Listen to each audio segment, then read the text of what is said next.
안녕하세요 여러분. 오늘의 흥미로운 영상 내용은 DOG의 큰 아이디어에는 원격 근무, 종료 및 일광 절약 시간제 변경이 포함됩니다. 그리고 트럼프, 머스크, 신복 데이비드 삭스를 AI 암호화폐 차르로 임명할 계획에 관한 것입니다. 우선 좋아요 버튼을 누르고 채널 구독 및 알림 설정도 잊지 마세요.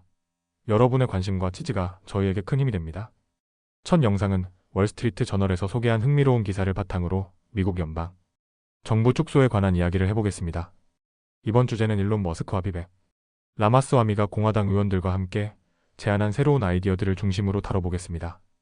특히 이들이 정부 효율부 DOG를 통해 연방 정부 지출을 줄이고 규제를 완화하며 연방 직원 감축을 포함한 6가지 주요 방안을 발표했습니다. 그럼 이 내용들을 하나씩 살펴보겠습니다. 먼저 일론 머스크는 연방 예산에서 2조 달러를 삭감할 수 있다고 주장했습니다. 이는 전체 예산의 약 30%에 해당하는 엄청난 금액입니다. 그러나 구체적으로 어떤 방식으로 삭감할지에 대해서는 명확히 밝히지 않았습니다. 이 목표를 달성하려면 군사비와 사회보장제도 같은 예산 항목도 포함되어야 합니다. 하지만 트럼프 대통령은 이러한 복지 혜택 삭감은 없을 것이라며 선을 그었습니다. 대신 교육부와 같은 일부 정부기관을 폐지하거나 소비자금융보호국 CFPB를 없애는 방안을 언급했습니다. 머스크와 라마스와미는 연방 규제를 대폭 줄이는 방안을 제안했습니다.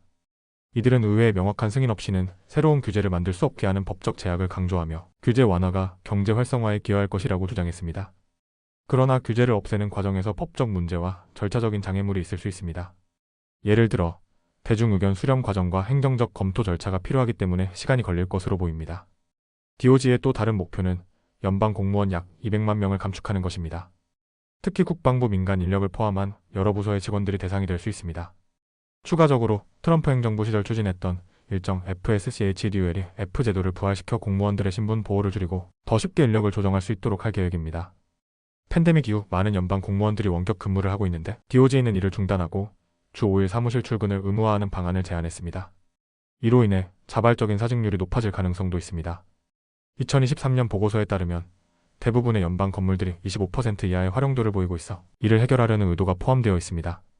두 사람은 매년 이번 시기를 바꾸는 일광 절약 시간제를 폐지해야 한다고 주장했습니다. 많은 미국인들이 이를 비효율적이고 불편하다고 생각하기 때문입니다. 2022년 상원에서는 이 제도를 영구적으로 고정하는 법안을 통과시켰지만 하원은 이를 거부했습니다.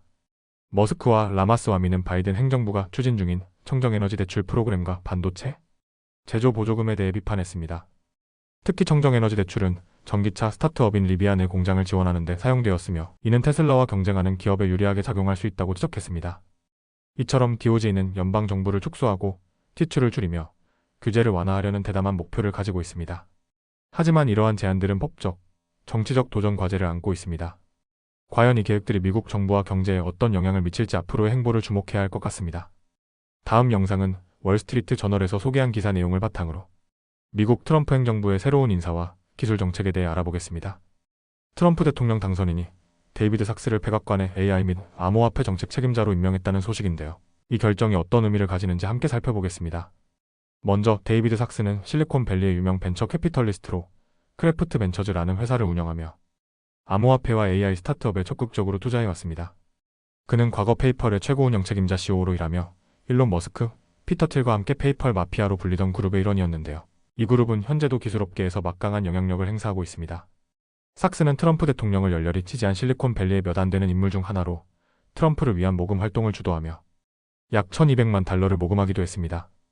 트럼프 대통령은 삭스가 미국의 미래를 좌우할 두 가지 주요 분야, AI와 암호화폐 정책을 이끌 것이라고 밝혔습니다.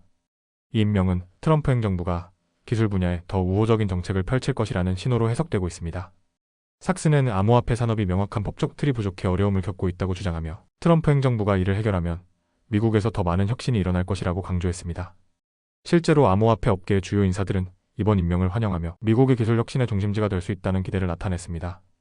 이번 임명은 트럼프 행정부와 실리콘밸리 간의 관계 변화를 상징합니다. 기존의 실리콘밸리는 민주당 성향이 강했지만 삭스와 같은 인물이 트럼프를 지지하며 기술업계와 공화당 간의 협력이 강화되고 있습니다. 특히 삭스는 캘리포니아에서 추진되던 AI 규제 법안을 무산시키는 데 큰 역할을 했으며 기술업계의 우려를 반영한 연방 정책 변화를 이끌 것으로 보입니다. 삭스 임명 배경에는 일론 머스크의 막대한 지원이 있었습니다. 머스크는 트럼프 캠페인의 최대 후원자 중 한 명으로 이번 선거 주기에만 약 2억 3,800만 달러를 투자했습니다. 그는 트럼프의 정책을 지지하며 정부의 비효율성을 줄이는 DOG 정부 효율성부 프로젝트에도 관여하고 있습니다. 삭스 임명은 머스크와 그의 동료들이 트럼프 행정부에서 얼마나 큰 영향력을 발휘하고 있는지를 보여줍니다. 삭스가 백악관 정책을 이끌게 되면서 암호화폐와 AI 산업은 보다 친화적인 환경에서 성장할 가능성이 높아졌습니다. 업계 리더들은 미국이 글로벌 경쟁력을 유지하려면 과도한 규제를 완화하고 혁신을 장려해야 한다고 주장하고 있습니다.